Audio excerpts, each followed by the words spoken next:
Hello students, आज हम करते हैं अपनी इलेक्ट्रोस्टैटिक का थर्ड चैप्टर जिसका नाम है गोस theorem.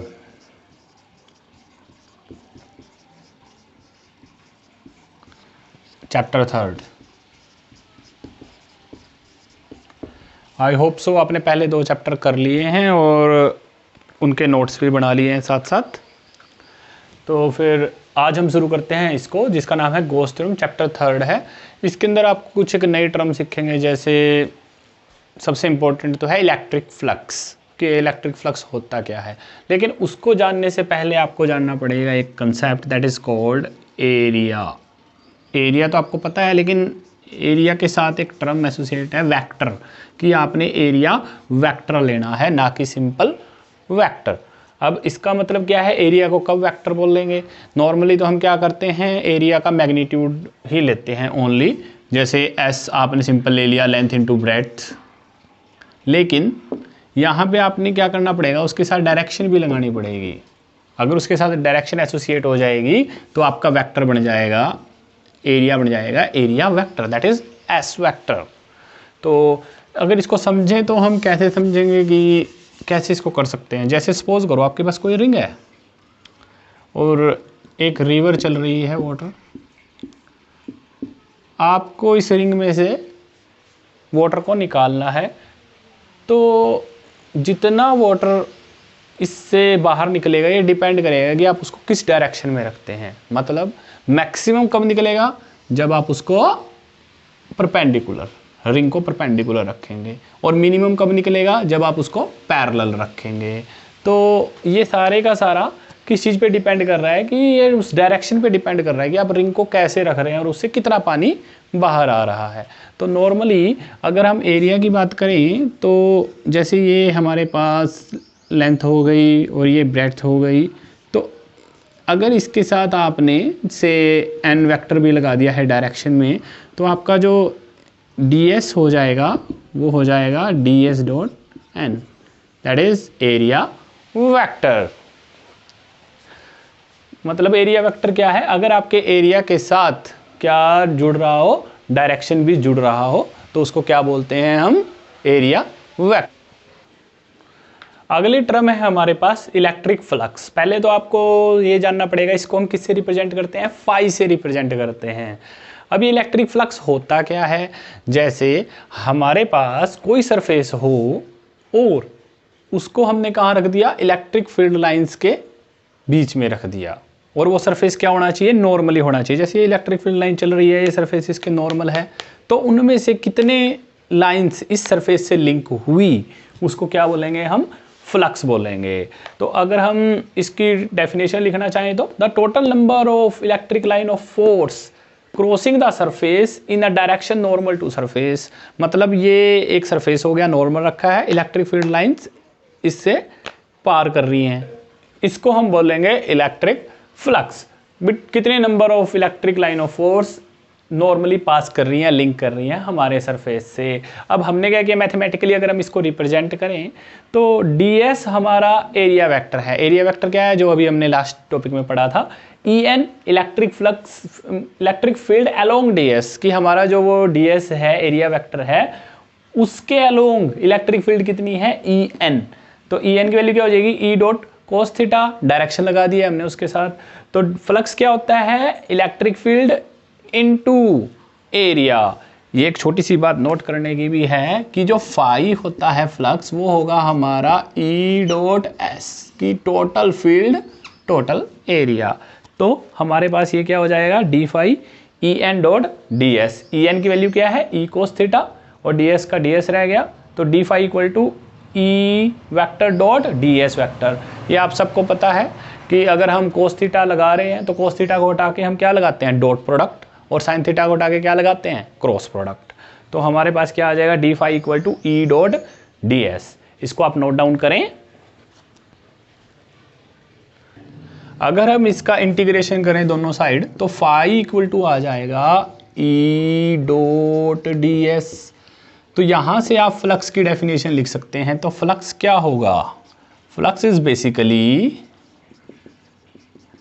Line integral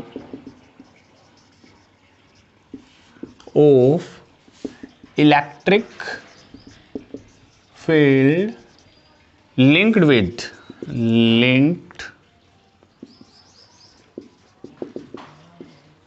an area।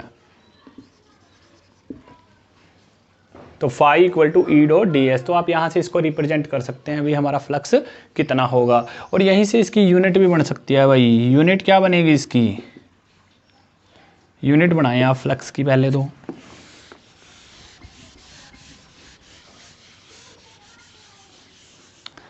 Flux क्या होता है, फ्लक्स होता है भाई E dot area, electric field dot area. Area क्या हो सकता है, एरिया होता है हमारे पास फोर्स पर यूनिट चार्ज यानी न्यूटन पर कूलम, और एरिया की मीटर स्क्वायर। तो ये हमारे पास हो जाएगा न्यूटन पर कूलम मीटर स्क्वायर। तो हमारा फ्लक्स क्या है भाई, हमारा फ्लक्स एक स्केलर क्वांटिटी भी है, स्केलर क्वांटिटी है, और इसकी यूनिट क्या होगी, न्यूटन पर कूलम मीटर स्क्वायर। आइए एक थोड़ा सा इससे रिलेटेड एक क्वेश्चन कर लेते हैं। जैसे हमारे पास इलेक्ट्रिक फील्ड दे रखी है, सपोज करो 6i 3j + 4k, आपने YZ डायरेक्शन के अंदर फ्लक्स निकालना है 20 यूनिट एरिया के साथ। अब एक बात इसको ध्यान देने वाली क्या है, पहले तो आप E को लिख लें। E हमारे पास क्या होगा, 6i + 3j + 4k, और फ्लक्स हमारे पास क्या होता है, E डॉट एस। अभी हमने देखा था लास्ट प्रीवियस टॉपिक के अंदर, तो E डॉट एस हो जाएगा। अभी ये जो E तो आपके पास है, लेकिन जो ये S वेक्टर है इसको आप कैसे लेंगे। हमेशा जब भी आप ऐसा कोई एरिया निकालते हैं तो इससे आपने हमेशा 90 डिग्री पर अपनी डायरेक्शन लेनी है। अब आपके पास क्या पूछा है, Y और Z। सपोज करो ये Y है और ये Z है, तो इसका 90 डिग्री कहाँ पे होगा, I डायरेक्शन की ओर। तो एरिया आपका कितना लेना पड़ेगा, आपको 20I लेना पड़ेगा। तो फ्लक्स क्या हो जाएगा, 6i 3j + 4k इंटू में 20I, और इसका आंसर क्या आ जाएगा, डॉट प्रोडक्ट से 6 × 20 120 यूनिट्स। ये आपका आंसर आ जाएगा भाई। आप इसको देखें, अगर कोई डाउट हो तो कमेंट सेक्शन में लिखें, और अगर वीडियो अच्छी लगे तो लाइक भी करें।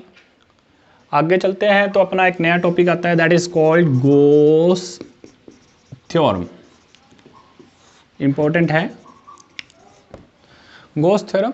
अकॉर्डिंग टू गॉस थ्योरम, पहले डेफिनेशन लिख लेते हैं इसकी।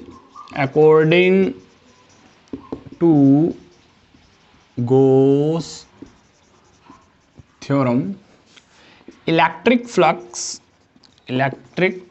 Flux is 1/ε times of charge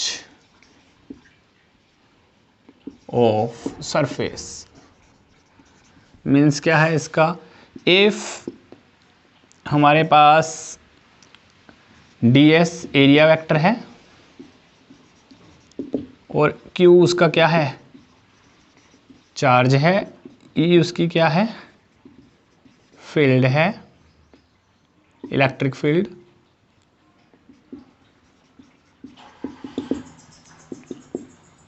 then by Gauss theorem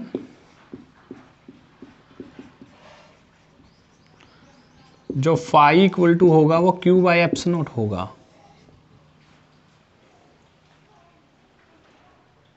ये तो होगी आपकी डेफिनेशन से। और अगर इसको हम थोड़ा और आगे लेके चलें कि फाई इक्वल टू क्या हो सकता है हमारे पास, E इंटीग्रेशन ऑफ ds की इक्वल भी हो सकता है। सो E dot ds will be Q/ε0, that is Gauss theorem. इसको आप नोट डाउन भी कर लें।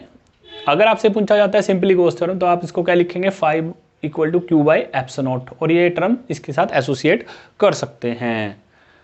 अब एक छोटा सा टर्म और कर लेते हैं, और आज के लिए बहुत हो जाएगा ये।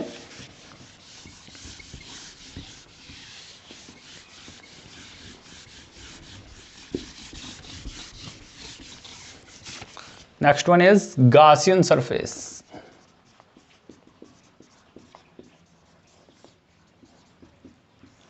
गॉसियन सरफेस एक ऐसा सरफेस है जिस पे हर एक पॉइंट पे, किसी भी पॉइंट पे आप ले लें, इक्वल वैल्यू होगी इलेक्ट्रिक फील्ड इंटेंसिटी की, हर एक पॉइंट पे same. Means a surface at which at every point we get equal value of electric field intensity, electric field intensity। आप इसको यहाँ तक लिख लें। आज के लिए इतना बहुत है, आगे चलेंगे नेक्स्ट टॉपिक, नेक्स्ट वीडियो के अंदर। Thank you.